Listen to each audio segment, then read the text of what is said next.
This Friday, Jamie Lee Curtis and Lindsay Lohan are back to switch things up in Disney's Freakier Friday. Totally, yes. It's an absolute riot. Woo! And the only movie that can be described as... So much weirder than the last time. What last time? It's the frequel. You ready? We've been waiting for. That absolutely slays. What deeply out-of-touch old person came up with that? You did. Wow. Don't miss the comedy event of the summer for all ages. Disney's Freakier Friday. In theaters this Friday. Get tickets now. Rated PG. Parental guidance suggested. This episode is brought to you by the world's first reposado from Tequila Herradura. Made with slow-cooked, hand-harvested agave sealed into oak barrels and aged 11 months. Before being enjoyed in your glass. Experience the world's first reposado. Tequila Herradura. Please drink responsibly. Responsibility.org. Tequila Herradura. 40% alcohol by volume. Imported by Brown-Forman, Louisville, Kentucky. Herradura is a registered trademark. Copyright 2025 Brown-Forman Corporation. It's Wednesday, Addams. I see you're trying to distract yourself from your own banal thoughts. Let me help. Here's a recording thing made of my latest root canal.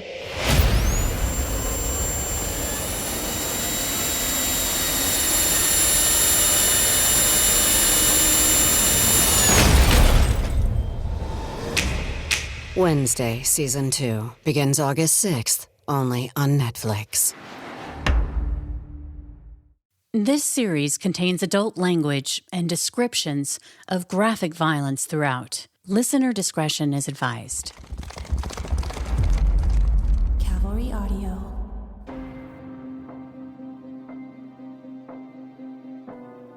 I'm Carolyn Osorio, and this is my new podcast, The Murder Chronicles.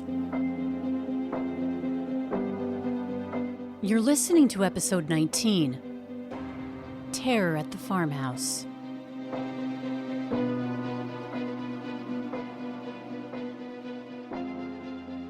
Raymond, Washington is a small city which borders the Willapa Bay in Pacific County, Washington. The town, historically known for its logging and bustling shellfish industry, now, according to the City of Raymond's website, has evolved with the times, boasting a robust cannabis manufacturing operation and tourism. Which is all to say, if you're looking to escape the city life, Raymond is a place to relax and enjoy the salty air blowing in off the Pacific Ocean, or a scenic drive around the Willapa Hills, touring a patch of small farms, wildlife, and nature. Back in the early 2000s, if you were driving around outside of town, you no doubt would have noticed what some might consider a little piece of heaven, a red farmhouse, curated to perfection. It read, "Homey." It was surrounded by a white picket fence and even a cheery mailbox that was hand-painted with little yellow suns and pink hearts. This is where the Knoteks lived. Stay-at-home mom Michelle, her husband Dave, and their 3 kids. And sometimes, Michelle invited guests to stay. What you might not expect to see as you drove past the Knotek's idyllic 4-acre farm, complete with the bird feeders and wind chimes, on this scenic and quiet country road was a woman slow walking around the yard, naked, who appeared dazed and confused. Yeah, while she was at top of the stairs, lying on the floor, they kicked her twice. One in the face, one in the back of the head, broke her jaw. They went to take her to the hospital. They locked her in the room, started just a head injury from kicking her in the face and the head. So I'd say about 5-6 days later she died. It was like 5 or 6 days of torture. They tortured her. No one outside of that farmhouse had any idea of the horror that was going on inside until it was too late. But first, let's get back to the beginning, where this all started, with Michelle Knotek. Born on April 15, 1964, Michelle Knotek, who went by Shelly, had been abandoned as a little girl by her mother. According to Greg Olson's book, If You Tell, a true story of murder, family secrets, and the unbreakable bond of sisterhood, Michelle and her 3 brothers lived with their mentally ill alcoholic mom, who would abandon her children when Michelle was just 6 years old. Michelle and her 3 brothers would go on to live with their father and his new wife. But instead of bonding together with her brothers, after their mother abandoned them, Michelle bullied them. And when she was just 13 years old, she found out that her mother had been actually murdered by her boyfriend. The stepmother would later say that Michelle never asked about her mother and growing up would repeatedly torment her brothers. One example, she chopped up bits of glass and put it at the bottom of her brother's shoes. According to family interviews, as a teenager, Michelle would accuse relatives of abuse. These accusations would prove to be unfounded. And throughout her young life, Michelle appeared to take pleasure in creating chaos, manipulating situations, and abusing those that she perceived were weak. Michelle grew into a pretty young woman, and she married her high school sweetheart and had a baby girl, Nikki.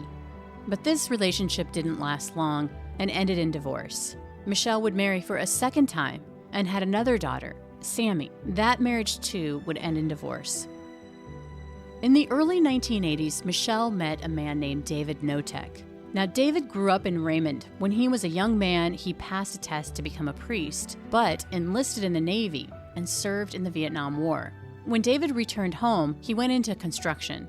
And in the small town of Raymond, where he grew up, he was well known and thought of as a great guy, but mild-mannered.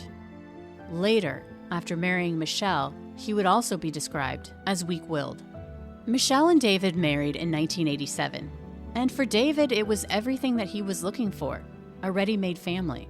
By the time they got married, Michelle's two daughters, Nikki and Sammy, were 12 and 9.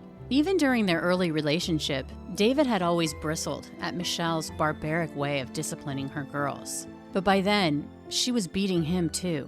Somewhere along the way, he became complicit in this child abuse against these daughters, but would eventually join Michelle in her abuse.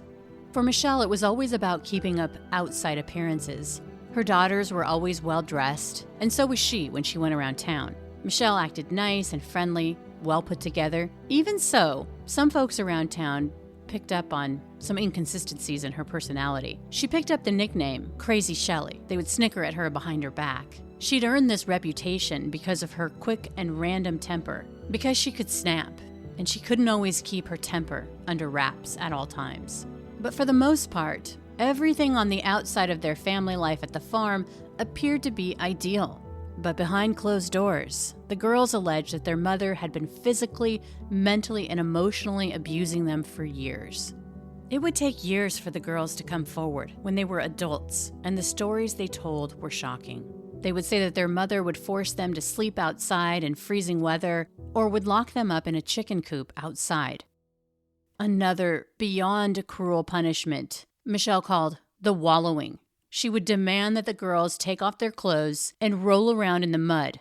They would have to wallow if they did something like going to the bathroom without asking.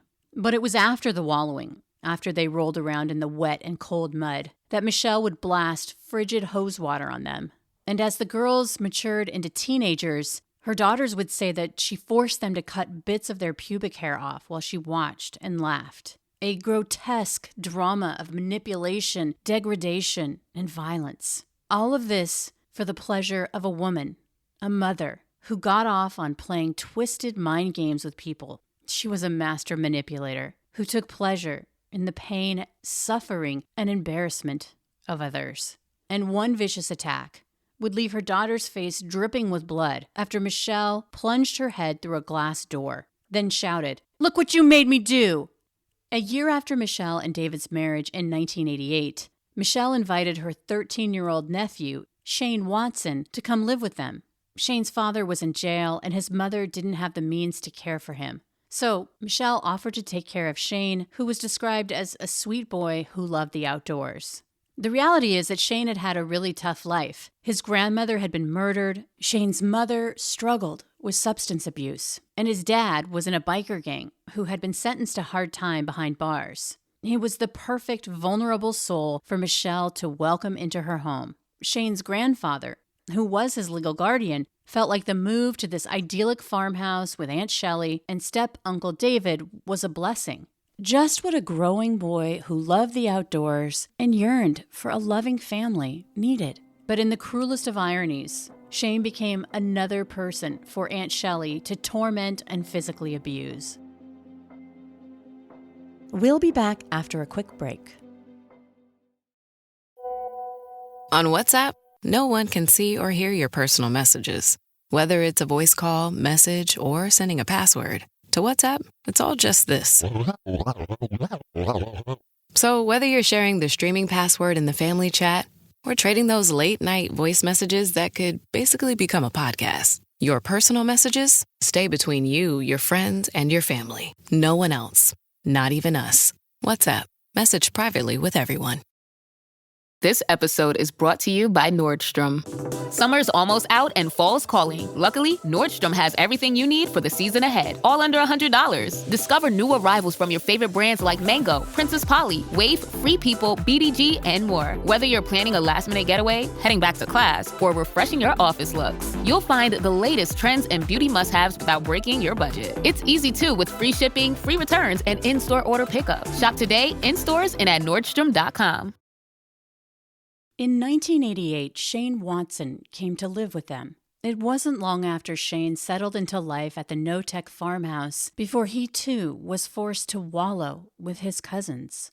But Michelle added a new, dark humiliation. She commanded one of her daughters to slow dance naked with their cousin, Shane. The cycle of abuse Michelle heaped on her family also featured, after the beatings, after the wallowing, and all the other horrors, a period of contrition in this toxic manipulation loop, where Michelle would be sweet as pie, showering her victims with love and gifts and attention.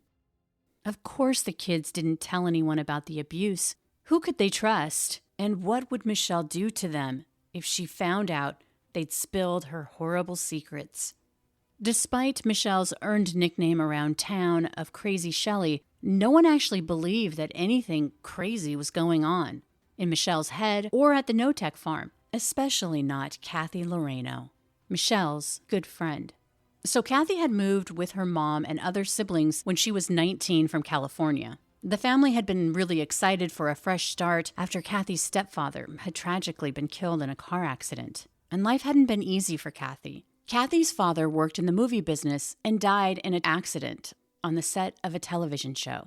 Kathy worked at Bobby's Beauty Parlor, where she was known to be the sweetest person, kind but quiet with a love of simple pleasures like chatting with clients and then settling in at home with her mom for a quiet night watching TV.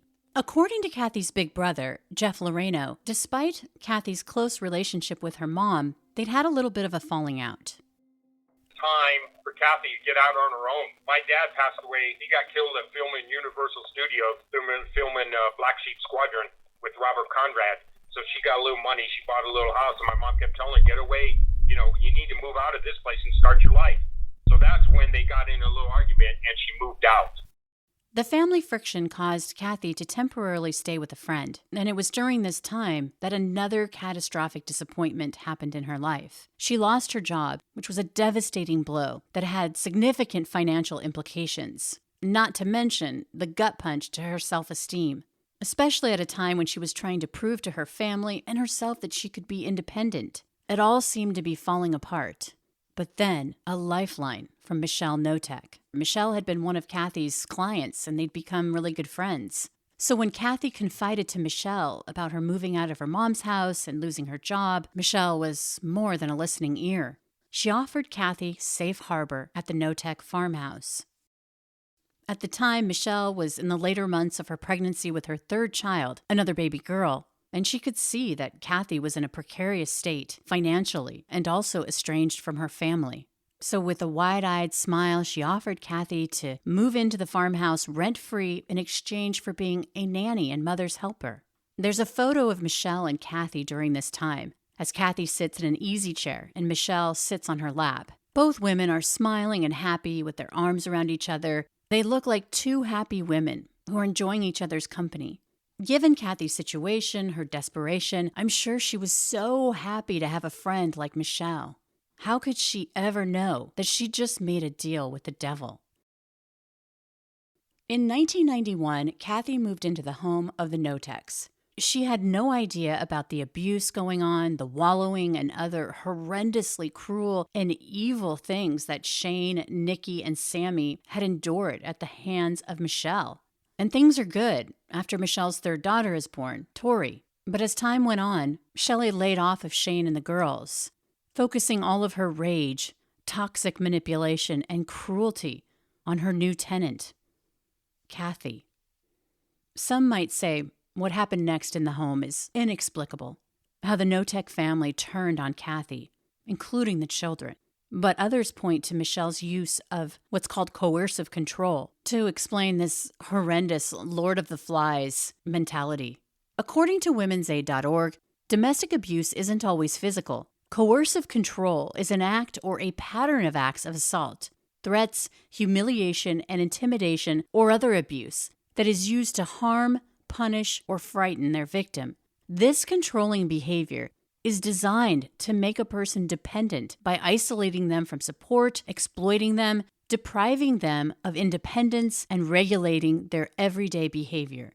It's through this coercive control that Michelle makes it clear to her children, her nephew Shane, and her husband David, that those who don't participate in abusing and torturing Kathy will receive the same treatment. One of Michelle's daughters would later say, quote, "I think she meant to abuse Kathy, just like she abused us. She got off on it. She liked the power, she liked doing it, and it got worse and worse."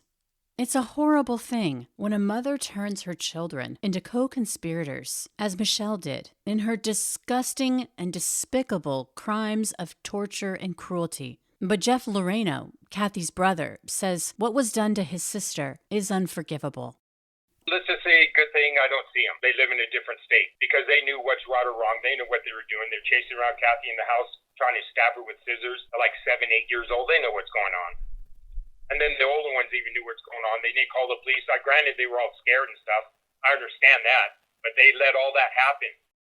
When Kathy first joined the family, she was in her early 30s and in good health. Life on the family farm with Michelle's new baby couldn't have been more pleasant. Kathy was treated like a family member. But somewhere along the lines, things changed.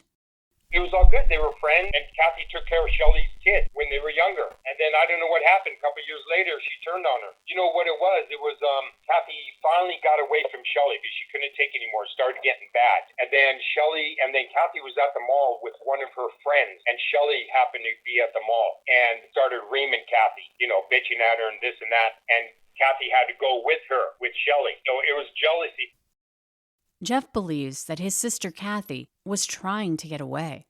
After that mall incident, she got all pissed off at Kathy, and then she was mean after that. And it seems like about a month later, Kathy disappeared. We couldn't find her anymore. Every time we call over there, I talk to Shelly. Hey, where's Kathy? Oh, she's with Rocky. They're on vacation.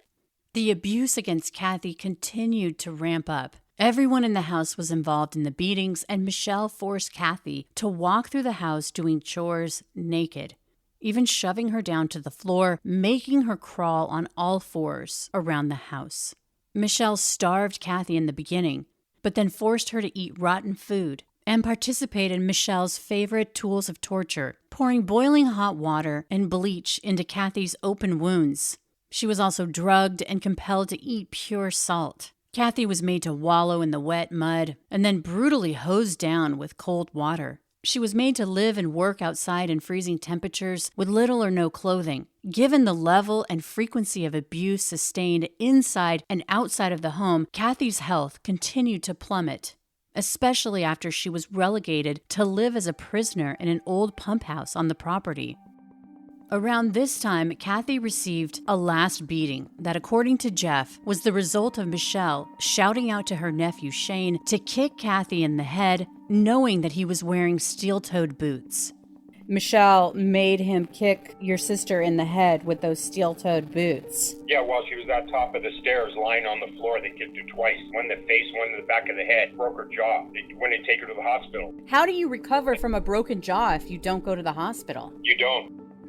And also the brain injury. So I'd say about 5-6 days later, she died. They wouldn't take her to the hospital. It was like 5 or 6 days of torture. They tortured her.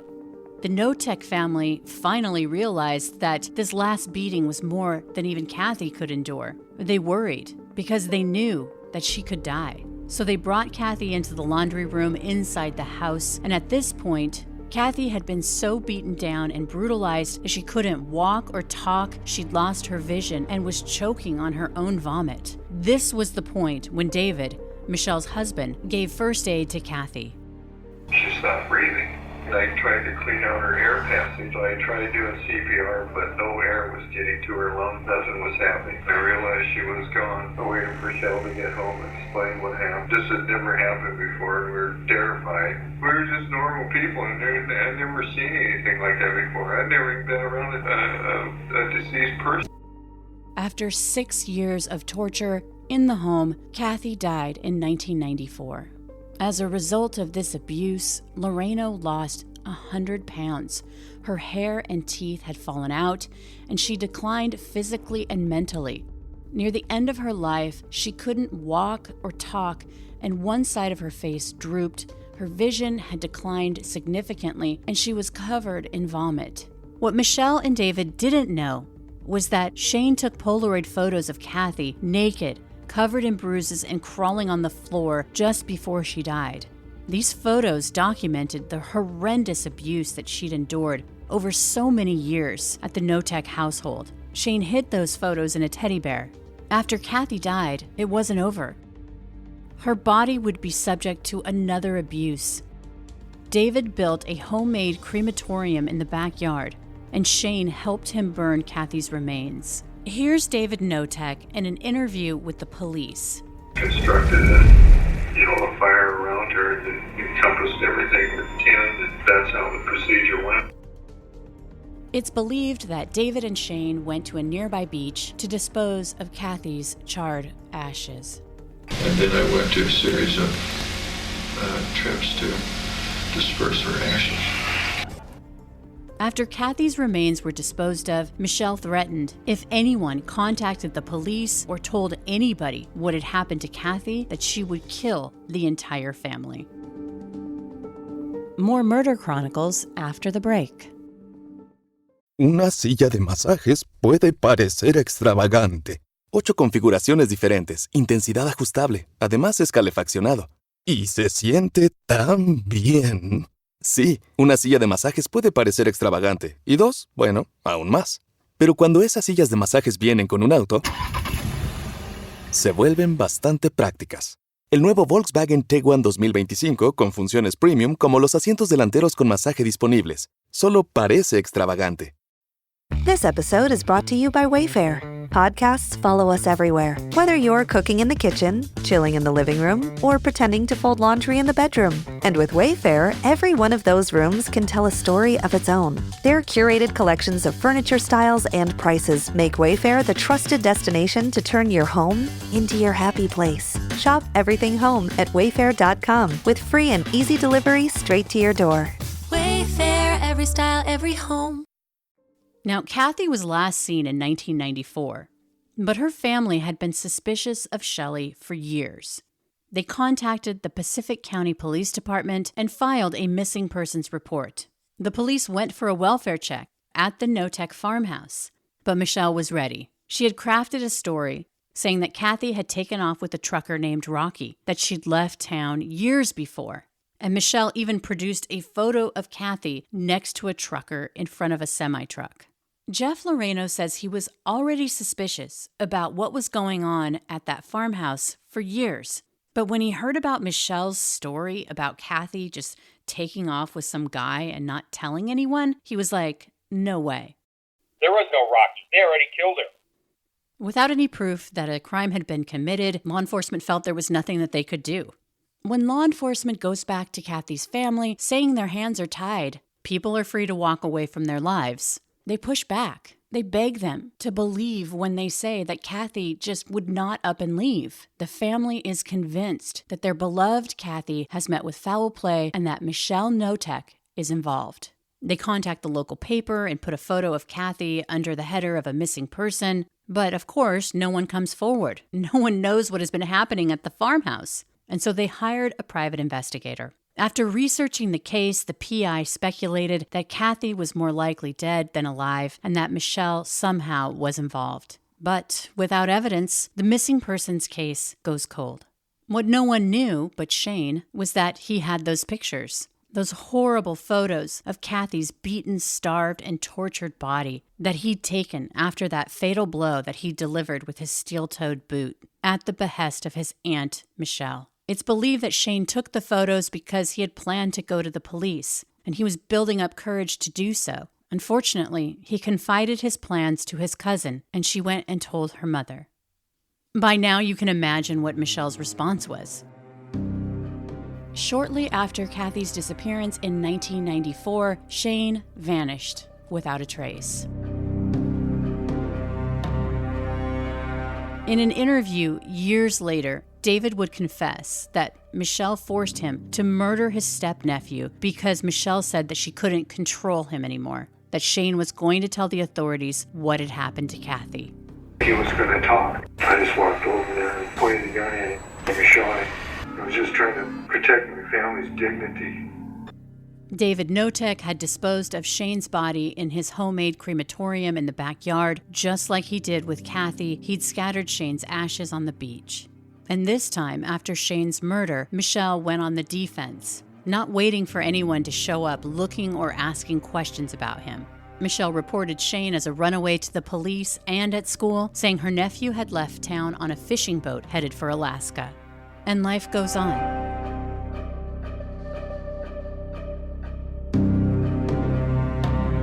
A few years later, when Michelle's daughters, Nikki and Sammy, were old enough, they fled their mother and the demented farmhouse. But they were worried about their little sister, Tori, and also their mother's new boarder, another vulnerable person who was down on their luck that had the misfortune of becoming friends with Michelle Knotek.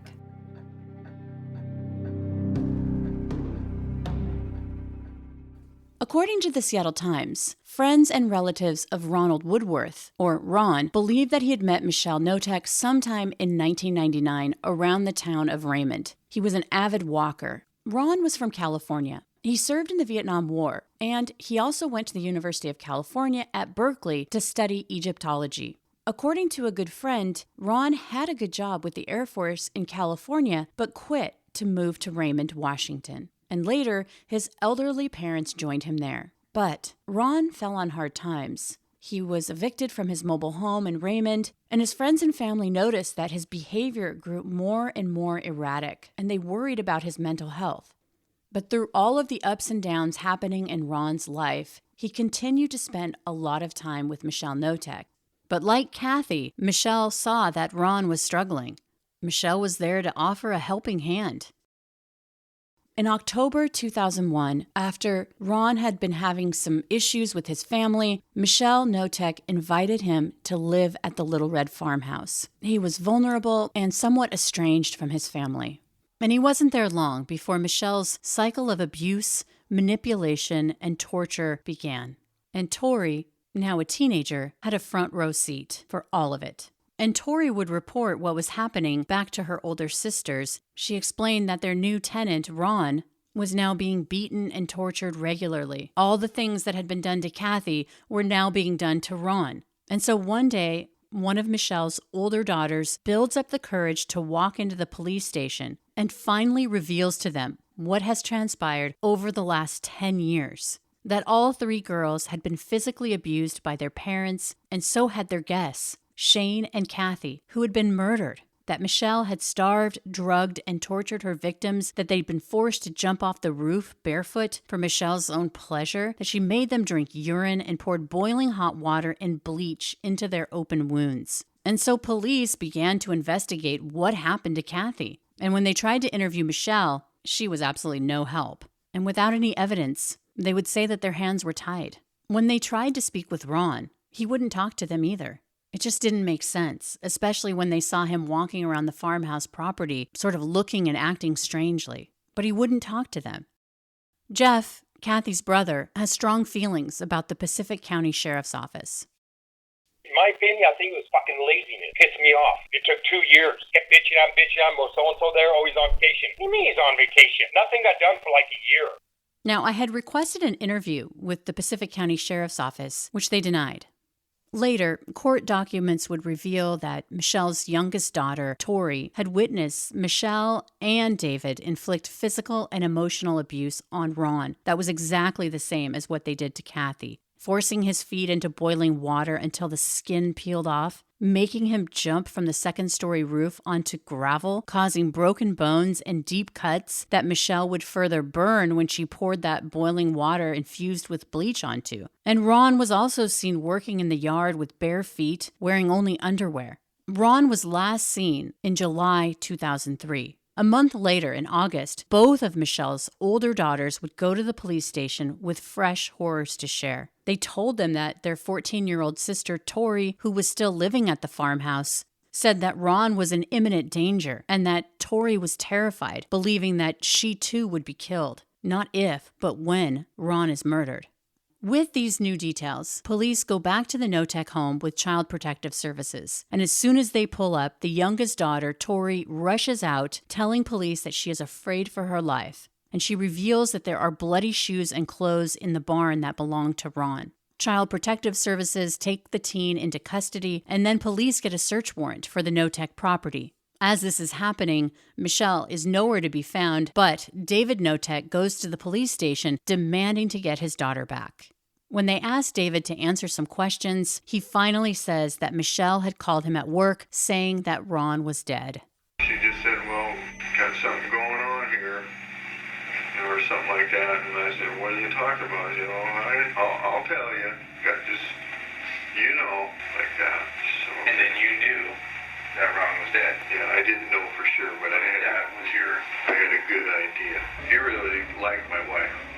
He says, I'm sorry I'm such a burden. The story was that Ron had committed suicide by jumping out of a tree because he was so depressed.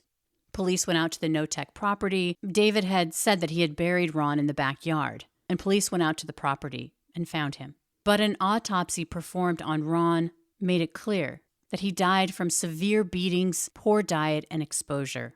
Eventually, they are able to track down Michelle at a nearby property. In the year 2001, while working in the capacity of a case manager for that organization that helps vulnerable seniors, Michelle had visited one of her clients at home, an 81-year-old Pearl Harbor survivor named Mac, who lived alone and had hired Michelle to help care for him. But just a few months into Michelle's care, Mac would write a will, bequeathing all of his possessions to her, nearly $9,000 and his home. But he made a stipulation that these assets were meant for Michelle to take care of his beloved dog, Sissy.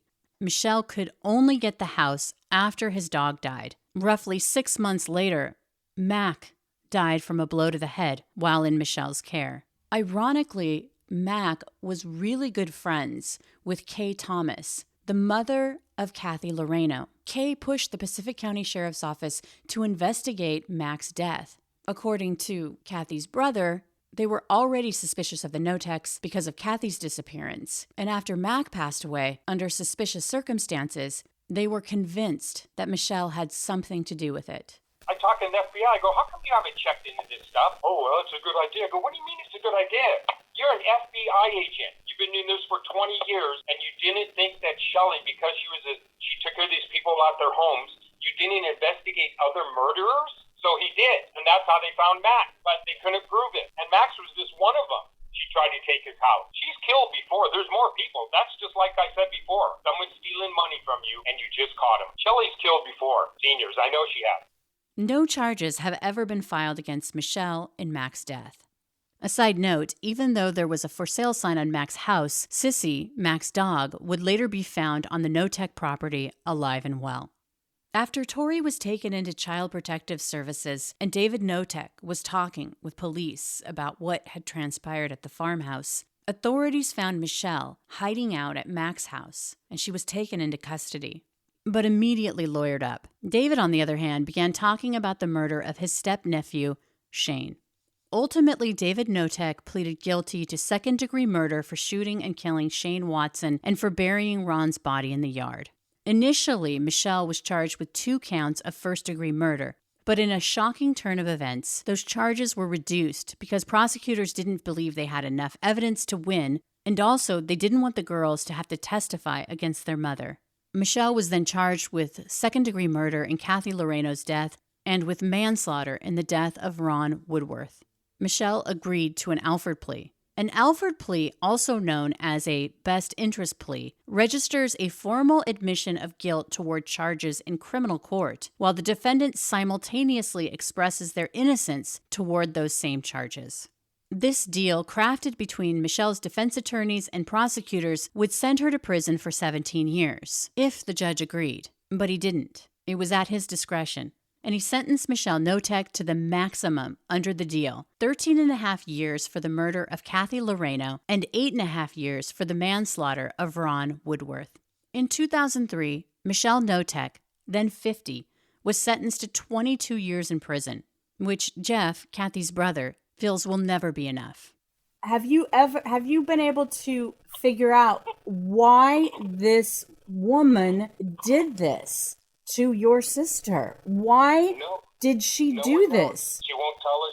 We don't know. She doesn't even know why she said. She said that Kathy was a friend, and she doesn't know why she did it. I don't know why. It seems like this was Shelly's sick, demented. She enjoyed it. She's a sick, demented woman. That's another thing I'm going to bring up, her sickness and stuff. That woman is pure evil. David Knotek was paroled in 2018 after serving a 15-year prison sentence.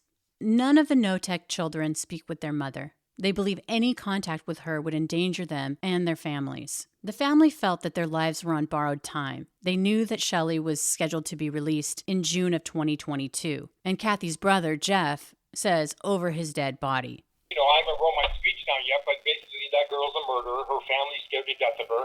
She killed my mother's best friend. She killed my sister. And not only did she kill her, it wasn't a car accident, it was shot in the head. They tortured her for 5 or 6 days, for Christ's sake. This lady shouldn't be out in public. She's a murderer. If that was your granddaughter or your daughter, you're going to sit here and let her out and go to life and go have fun and go to the beach and go out for dinner and enjoy life? No. She should rot in jail. She murdered a person. Their life is over. Why should she be allowed to go out and have fun after killing someone? One bright spot was when Jeff received a surprising call from a woman who said she was Michelle's ex-girlfriend in prison who wanted to talk. Called me a couple years ago when she got out of jail. And she was the badass of the whole prison up there in Gig Harbor. And they said that was her girlfriend for a couple of years. And then after they saw Wicked Attraction, they all turned against her and they started kicking her ass every day. She was beaten up so many times. And they had to put her in solitary confinement. Then her heart started going bad. Now she has a bad heart. She's in solitary confinement. I'm not sure if she's out in the population yet. I don't think so. But I hope she dies in jail. Concerned about Michelle's imminent parole, her 3 grown daughters reached out to author Greg Olson to write that book about their family in an effort to bring attention to their mother's potential release in 2022. And Michelle's daughters had a reason to be worried. Recently, their mother, Michelle Knotek, was released from prison.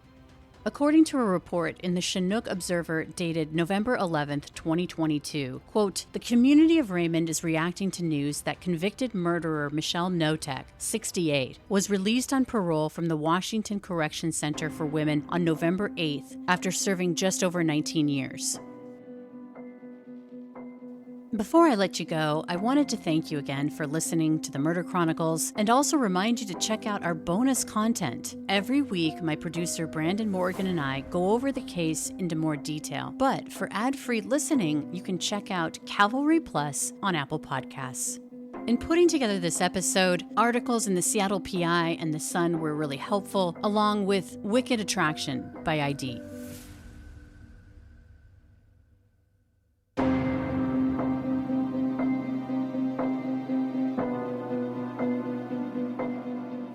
The Murder Chronicles is a Cavalry audio production recorded live in the beautiful Pacific Northwest.